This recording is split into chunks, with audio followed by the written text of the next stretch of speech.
যাকে কষ্ট দিয়েছি তিনি মারা গেছেন, এমত অবস্থায় পরকালীন শাস্তি থেকে বাঁচতে করণীয় কি?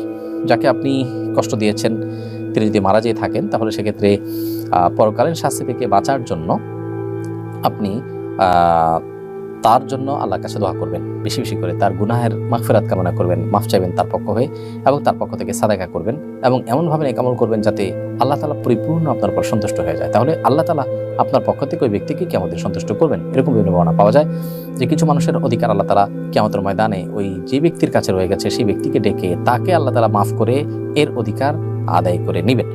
তো এই বিষয়টি নির্ভর করে যে আপনি আল্লাহকে কতটা সন্তুষ্ট করতে পেরেছেন, কতটা নিজেকে সংশোধনের পথে আনতে পেরেছেন।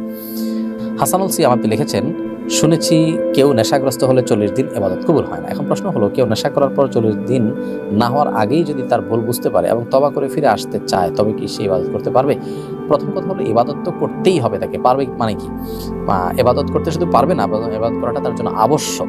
40 দিন ইবাদত কবুল হবে না এই ভেবে তিনি যদি 40 দিন নামাজ পড়া বাদ দিয়ে রাখেন, তাহলে তো ডাবল গুনাহ হবে তার। কবুল না হওয়ার দুটো অর্থ আছে। ইবাদত কবুল না হওয়ার একটা অর্থ হলো যে আল্লাহ সুবহানাহু ওয়া তাআলার কাছে সেটা, একটা অর্থ হলো যে বিশুদ্ধই হবে না, আরেকটা হলো যে ইবাদত করেছেন সেটা কাগজে কলমে বিশুদ্ধ হয়েছে, বাট আল্লাহ তাআলার কাছে সেটা অ্যাকসেপ্টেবল হবে না। তো এখানে নেশাগ্রস্ত হলে 40 দিন ইবাদত কবুল হবে না মানে দ্বিতীয়টা উদ্দেশ্য, অর্থাৎ আপনি সঠিকভাবে যথাযথভাবে করে থাকলে আপনার নামাজ হয়ে গেছে, বাট আল্লাহর কাছে সেটা কাউন্টেবল হবে না, অ্যাকসেপ্টেবল হবে না। এখন প্রশ্ন উঠতে পারে, আল্লাহর কাছে অ্যাকসেপ্টেবল না হলে করে লাভ কি? উত্তর হবে যে আপনি করে দায়মুক্ত হলেন অন্তত।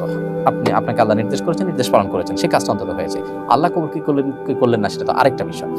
তো এই জন্য এরকম পরিস্থিতিতে নামাজ বা অন্যান্য ইবাদতগুলো আমাদের ঠিক অব্যাহত রাখতে হবে।